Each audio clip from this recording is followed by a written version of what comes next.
नमस्कार, मैं एडवोकेट बबीता फोगाट आप सभी दर्शकों का हमारे लीगल चैनल पे स्वागत करते हैं। इस वक्त हम हैं अधिवक्ता संजीव कुमार के साथ और एक केस को लेकर डिस्कस करने वाले हैं। समाज के अंदर आज के प्रति आज अगर आप देखते हैं आए दिन दुष्कर्म की घटनाएं बढ़ती जा रही हैं, लेकिन समस्या तब ज़्यादा गंभीर हो जाती है जब किसी दिव्यांग बच्ची के साथ गलत होता है। जी हाँ, आज हम जिस केस को डिस्कस करने वाले हैं उसमें एक दिव्यांग बच्ची जिसकी 14 साल उम्र, थाना किलानौर, जो केस अधिवक्ता संजीव कुमार के पास आया। संजीव कुमार से जानते हैं कि उन्होंने इस केस में क्या खास चीज़ देखी। नमस्कार सर।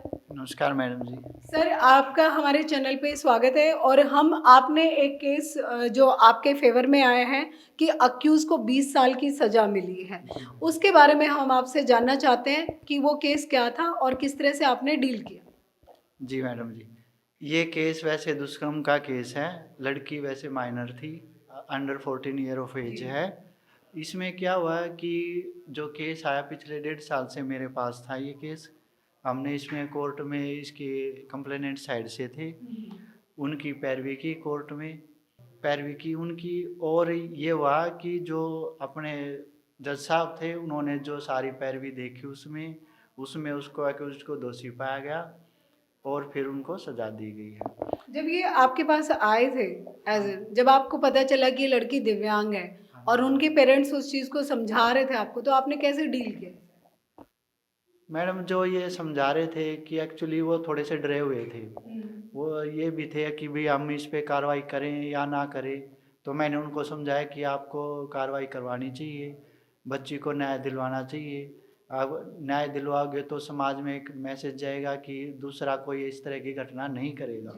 क्योंकि लड़की दिव्यांग है, यानी कि मानसिक तौर पर वो पहले ही सही नहीं है। वो वैसे बोल भी नहीं पाती थी, कुछ इशारों में ही कह पाती थी। इसलिए उस बच्ची को न्याय मिलना बहुत ज़रूरी था, उसको दिलाना बहुत ज़रूरी था। तो जब कोर्ट में गवाही का टाइम चल रहा था उस टाइम आपको कितनी प्रॉब्लम आई उसको प्रूव करने के लिए? कोर्ट में कोर्ट को समझाने के लिए किस तरह की गवाही पेश की, कैसे उसको समझाया गया? एक तो मैडम जो लड़की है बोल नहीं पाती थी, वो बड़ी समस्या थी। उसके लिए कोर्ट ने जो स्पेशल एजुकेटर होते हैं उनको बुलाया, CWC के जो कमेटी मेंबर्स होते हैं उनको बुलाया। उनकी प्रेजेंस में फिर लड़की जो साइन में बता रही थी उन्होंने उसको एक्सप्लेन किया। एक्सप्लेनेशन के हिसाब से फिर जो पूरी गवाही हुई उसके हिसाब से फिर उनको देखा गया। तो इस केस में आपकी जीत हुई और अक्यूज्ड को, दोषी गण को 20 साल की सजा हुई।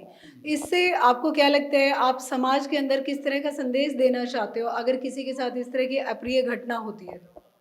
मैं तो यही कहना चाहूँगा मैडम कि अगर वैसे तो नहीं होनी चाहिए ऐसी घटनाएं समाज में, क्योंकि ऐसा जो किया है लड़की के सगे चाचा ही नहीं किया था ऐसा, जो कि बहुत ही गलत था। उसको ऐसा नहीं करना चाहिए। मैं एक ही मैसेज देना चाहता हूँ कि इस तरह की घटनाएं नहीं होनी चाहिए समाज में। समाज को अवेयर रहना चाहिए। अगर किसी के साथ हो जाता है तो उसको आगे स्टैंड लेना चाहिए, कानूनी कार्रवाई करनी चाहिए उसके ऊपर, ताकि दोषी को सजा मिले। सर, बहुत अच्छा लगा आपने इतनी अच्छी इन्फॉर्मेशन हमारे दर्शकों के साथ शेयर की। आपके करियर के लिए आप शुभकामनाएं सर। आप देख सकते हैं समाज के अंदर जिस तरह की घटनाएं डेली हो रही हैं, हम सभी को मिलकर एक स्वस्थ समाज की कल्पना नहीं करनी है, निर्माण करना है। इसके लिए सभी को सजग रहना पड़ेगा। आपके आसपास छोटे बच्चे दिव्यांग हैं या नाबालिग बच्चे हैं, अगर उनके साथ कोई भी अप्रिय घटना होती है तो उन्हें गलत नज़र से देखना या अपमानित करना या ये सोचना कि हम कानून की सहायता लेंगे तो हमारे लोग समाज वाले क्या सोचेंगे, कोई किसी के लिए गलत नहीं सोचता है। घटना किसी के साथ भी घट सकती है। ऐसे में कानून का सहारा लेना चाहिए। कानून आपके लिए है और न्याय आपके लिए ही है। धन्यवाद।